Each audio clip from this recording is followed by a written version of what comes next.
Boa noite a todos, eu sou o Juan Fernandes, sou infectologista, sou gerente médico na Biomerier.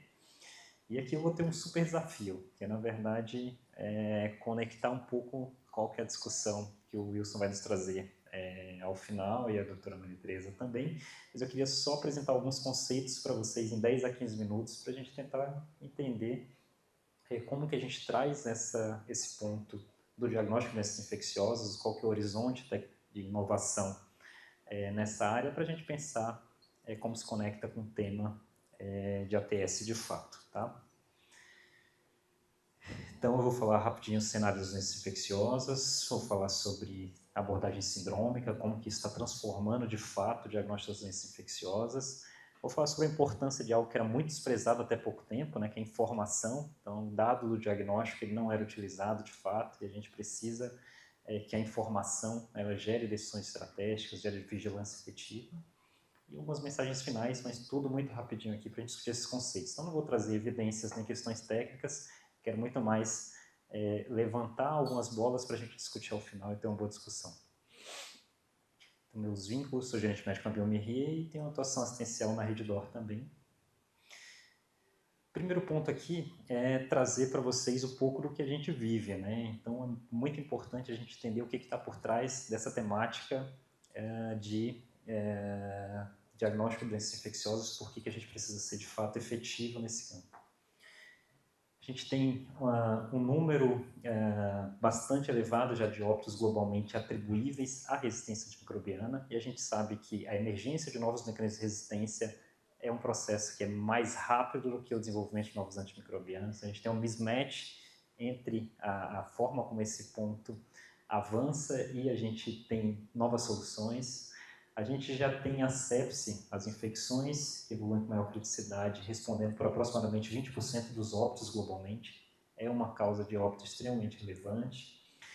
Por outro lado, por mais paradoxal que pareça, o recurso que está mais sob nossa governança, que é o uso de antibióticos, ele é extremamente mal utilizado. Então, qualquer casuística que vocês pegarem, se observa que 30% a 50% das prescrições de antibióticos é inadequada. É inadequada por dose, por duração, pela própria prescrição, seja qual for o campo que a gente analise.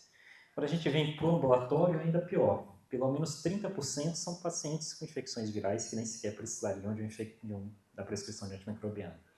Então, de forma geral, o cenário é ominoso. A gente tem o advento da sepse e da resistência antimicrobiana ganhando cada vez mais relevância e, por outro lado, a gente faz escolhas ruins com o recurso que a gente precisa gerenciar. Quando a gente traz essa discussão do PCR multiplex, o que a gente quer é realçar o seguinte ponto. As doenças infecciosas, especialmente naquelas que são mais críticas, no choque séptico, por exemplo, é sabido que o tempo que a gente demora para tomar a decisão assertiva do melhor antibiótico incorre em maior mortalidade de paciente. Tem um trabalho aí no início dos anos 2000 do Kumar que mostra que cada hora que se retarda em fazer uma prescrição adequada de antibióticos aumenta 7,8% de mortalidade nesse paciente com choque séptico. E não adianta só prescrever, na verdade você tem que prescrever o certo. Mas também não pode prescrever a mais, porque você tem um problema da resistência antimicrobiana. Então a gente tem um cenário que para o médico, tomador de decisão clínica lá na ponta, é um cenário difícil. O que a gente tem hoje de estratégias diagnósticas, eu até fiz questão de colocar aqui os equipamentos da Biomerier para dizer que não é um problema, na verdade, geral de todas as empresas. Quando a gente pensa na microbiologia convencional, a gente tem um tempo que é na casa dos dias para você ter a informação completa para o médico em relação à identificação da bactéria e o teste de sensibilidade, aquele antibiograma que sai bonitinho para ele tomar a decisão de qual que é o antibiótico que é sensível, qual que é resistente. Isso leva a atraso diagnóstico, a tratamentos desnecessários, você demora, por exemplo, a identificar um contaminante, isso leva a maior tempo de permanência dos pacientes, isso é custo, é ineficiência operacional. Isso levou ao ponto da gente precisar desenvolver uma nova tecnologia para diagnosticar essas doenças. E essa nova tecnologia a gente chama de abordagem sindrômica. Então a gente tem painéis em que a gente tem a perspectiva. Olha, eu gostei disso aqui. A gente tem a perspectiva de, a partir da síndrome infecciosa que o paciente tem, por exemplo, a meningite encefalite, sepse, pneumonia, infecção no trato respiratório, infecções articulares, você, com um único teste, você tem a perspectiva de dar um diagnóstico em até 60 minutos com alta sensibilidade e alta especificidade. Então a gente foge dessa discussão aqui de dias, de múltiplos testes para um único teste, você saber qual que é a bactéria, quais são os agentes de resistência que estão presentes naquele cenário. Cada vez mais a gente precisa levar o diagnóstico mais próximo do paciente, qualquer que seja a condição, seja uma troponina, seja uma gasometria. O conceito de point of care é muito importante também nas doenças infecciosas. O diagnóstico está à mão do médico que usa essa estratégia. Aqui a gente não precisa de amostras muito complexas, nem em grandes volumes, né? Por exemplo, líquido articulado, 200 microlitros, se for o painel de sepsis, 200 microlitros de sangue total. Suave nasal, se for um painel respiratório, então são amostras também simples de coletar, né? E se a gente tem essa informação completa, rápida, em até 1 hora, e com abrangente, certamente a gente vai ter informação para tomar uma decisão clínica melhor e uma informação epidemiológica melhor também. Eu coloquei aqui também, a gente já tem um outro... A gente tem um outro teste já disponível também, que é um point of care de fato, esse daqui com resultado em 15 minutos, modular, e a possibilidade de você no próprio consultório, como extensão de exame físico, o médico quando está consultando o paciente, ele consegue também testar uma infecção respiratória e ter informação, por exemplo, se é uma faringite por estrepto, se não tem estrepto, se é infecção respiratória viral e qual vírus, da informação completa para o paciente. Aqui só um exemplo de como funciona esse tipo de painel.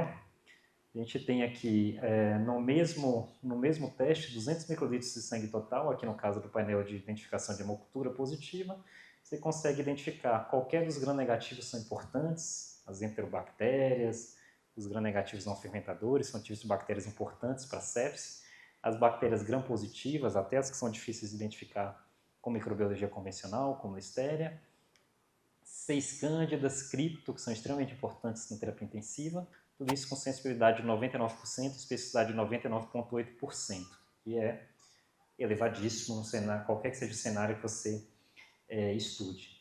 Em 1 hora, além dessa informação de qual que é a bactéria, já que esse aqui certamente é um paciente crítico, tem uma hemocultura, uma cultura no sangue positiva, você tem também genes de resistência. Você tem as carbapenemases, aqui INP, KPC, OXA48, NDM, VIM, o gene mais associado à resistência à colistina entre bactérias, que é MSR1, ESBL, a VAN-B de resistência à vancomicina, e o MEC-A, o MEC-A-MRJ da resistência à oxacilina.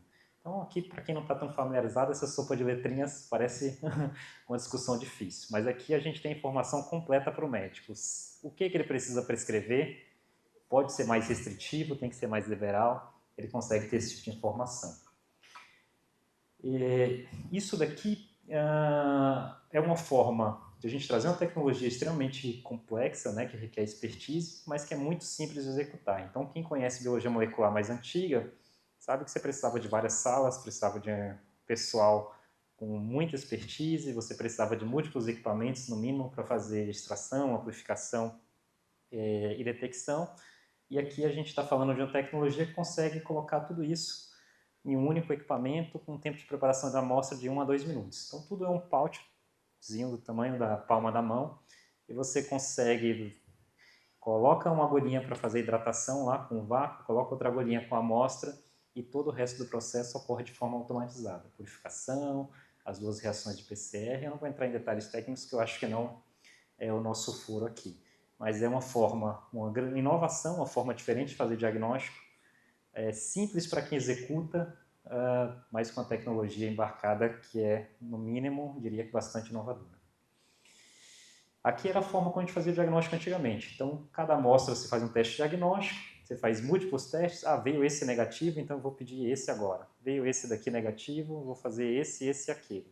Então, isso é a forma tradicional. A forma, quando a gente fala da abordagem sindrômica, o que a gente quer é uma única amostra, múltiplos testes, você consegue fazer tanto a identificação de diversos patógenos como de mecanismos de resistência, 45 minutos para um painel respiratório, 60 minutos para a maioria dos outros, 15 minutos, como eu comentei, para o point of care, que pode ser posicionado em consultórios, sai o laudo na hora para o médico toma a decisão e faz a escolha mais apropriada do antibiótico naquele cenário clínico. Então é rápido, é fácil e é amplo do ponto de vista de tomada de decisão. que a gente ganha, né? No mínimo, a gente tem alguns ganhos aqui para tomar a decisão clínica. Diria que o paciente tem melhores desfechos, por exemplo, com aquele painel que eu mostrei, não mostrei todos por causa do nosso tempo, mas a gente tem 4 estudos que mostram redução de mortalidade em terapia intensiva com a escolha apropriada quando a gente aplica o BCID2. A gente tem redução de eventos adversos associados a antibióticos desnecessário, que deixa de ser utilizado, aqui é suspenso mais precocemente. A gente tem diversos trabalhos que mostram melhoria de eficiência operacional, por exemplo, com painel de meningite, uma redução de 1,2 dias de internação na meta-análise. A gente evita internar um paciente desnecessariamente, muitas vezes. Por exemplo, você tem uma meningite por um agente pouco virulento, como o enterovírus, você não vai internar, vai fazer analgesia. Se essa informação está disponível já no pronto-socorro, você consegue liberar esse paciente. Esse paciente que fica menos tempo, às vezes com catéter, por exemplo, recebendo uma terapia desnecessária, uma comicina desnecessária para um contaminante, você evita IRAS. Tem alguns trabalhos que avaliaram esse tipo de desfecho. A gente tem os benefícios para a resistência para a comunidade, uso racional de antimicrobianos, redução de tratamentos necessários de contaminantes. Agora, certamente, para as operadoras, a gente tem um benefício também mais pensando no sistema, tá? Então, a vigilância e a informação diagnóstica te dão a possibilidade de tomar decisões estratégicas. Se você tem essa informação completa, você sabe o que está circulando na sua comunidade, você consegue prever, por exemplo, o consumo de determinados insumos, a pressão no seu leito de internação ou a pressão na sua emergência, dependendo do que está circulando. Você pode medir o impacto que isso tem em custo-efetividade na sua implementação, você tem a possibilidade de detectar surtos. Se você usa de forma adequada, com protocolos, de forma apropriada, certamente você tem também otimiza a sua capacidade instalada, principalmente com aqueles painéis que já demonstraram a capacidade de reduzir a média de permanência. Mas a gente não pode desprezar, além da parte clínica, o que a informação pode nos proporcionar. E é muito interessante que esses painéis estão vinculados a uma rede sindrômica que funciona em tempo real, com georreferenciamento. Então, a gente consegue, principalmente para quem é multisite ou para quem tem uma abrangência nacional, a gente consegue ver toda a informação relacionada a... Você pega, por exemplo, um painel gastrointestinal, você sabe exatamente qual que é a causa que está circulando agora entre as vidas que você acompanha, se é norovírus, se a gente tem algum problema relacionado a alguma das bactérias mais prevalentes. Isso é bem interessante, você consegue ver gráficos de prevalência, gráficos de linha, gráficos de incidência acumulada, tudo isso com georreferenciamento de forma bastante interessante, eficaz e com a informação completa. Alguns trabalhos avaliaram o impacto desse tipo de informação, que a gente chama de Syndromic Trends, desse sistema que fica disponível para quem quer se conectar e quem quer disponibilizar seus dados. Esse é um trabalho americano, com dados do painel pneumonia e o painel de hemocultura positiva. Eles observavam, por exemplo, que algumas regiões dos Estados Unidos tinham uma incidência de MRSA, por exemplo, maior que o dobro de outros e conseguiram fazer algumas estratégias de intervenções relacionadas à emergência de mecanismos de resistência mais específicas. Tá? Esse é um trabalho muito interessante aqui na América Latina, do grupo do Ivan Gutierrez. Ele avaliava a incidência de adenovírus, a curva de adenovírus no painel respiratório, e com utilização de algoritmos preditivos ele conseguia prever o uso de ECMO em terapia intensiva nos serviços que ele acompanhava. Então, só com a circulação de um dos patógenos que ele observou uma relação com pacientes de maior gravidade em hospitais pediátricos, ele conseguia predizer quando que ia aumentar a pressão, por exemplo, em terapia intensiva e em ECMO, que foi o que ele demonstrou nesse trabalho. Então, a informação disponível e a possibilidade de você fazer análises preditivas também te auxiliam a tomar algumas decisões estratégicas em alguns cenários. Aqui um exemplo de como você poderia utilizar isso, né? Então, você tem informação em tempo real, de taxas de detecção específicas, por site, por espaço, como eu falei, com georreferenciamento, a possibilidade de comparar com seus controles históricos ou com outros dados regionais. Você tem a oportunidade de identificar precocemente a mudança de padrão em resistência, implementar intervenções sejam mais oportunas, né? O dado fica disponível em nuvem em tempo real para melhores práticas de stewardship e fazer guias, guidelines que sejam específicos para cada realidade regional que você tenha. Então aqui comparando, por exemplo, diferentes sites, você observa que alguns têm incidência mais elevada de determinado patógeno, ou que você observou um aumento, na verdade, da incidência. Aqui o exemplo é de uma pneumonia produtora de KPC.